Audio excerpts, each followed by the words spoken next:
అయితే సాక్షి అనుదిన మన్నా ద్వారా మీ అందరికీ శుభోదయం.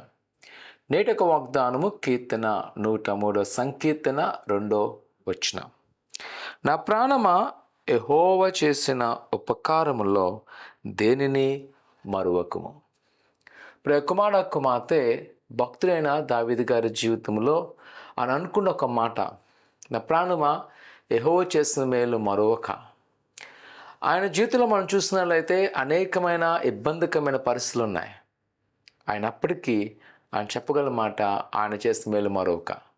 ఈరోజు ఒకవేళ మన జీవితంలో ఒక ప్రశ్న అనుకుంటాం, దేవుడు నాకు ఏం చేశాడు, నాకు చాలా వేదనగా ఉంది, బాధగా ఉంది, దుఃఖంగా ఉంది, ఏంటి నా పరిస్థితి అనుకుంటాం. కనిపిస్తుంది కదా, దేవునికి వాక్యం చెప్తుంది ఆయన చేసిన మేలు మరొక. అనగా నిజమే, నీకు ఆపద ఉంది, కష్టం ఉంది, ప్రతికూల వాతం ఉంది, కానీ నువ్వు నశించిపోలేదు. నీ చుట్టూ రుణకాలు ఉన్నాయి, కానీ అవి నేను ఎప్పుడు కూడా మింగివేయలేదు. ఎల్లప్పుడూ ప్రభు తన హస్తాల్లో నిన్ను భద్రపరుచున్నాడు. కుమార్తె ఉదయకాల సమయంలో దేవుని యొక్క వాక్యాన్ని ప్రోత్సహిస్తున్నాను.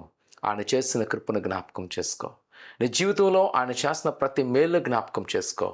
ఆయన గొప్ప కార్యం చేయబోతున్నాడు. ఆయనను దీవించి బలపరచబోతున్నాడు. ప్రార్థన చేసుకుందాం. పరిశుద్ధుడా, ఘనమైన దేవా, నీ కన్నాలు నీ బిడ్డలైన వారిని జ్ఞాపకం చేసుకోండి. నీ దీవెన, నీ ఆశ నింపండి. వారికి నా కొదువులను ఆటంకాలను తొలగించండి. నీ హస్తాలో భద్రపరచండి.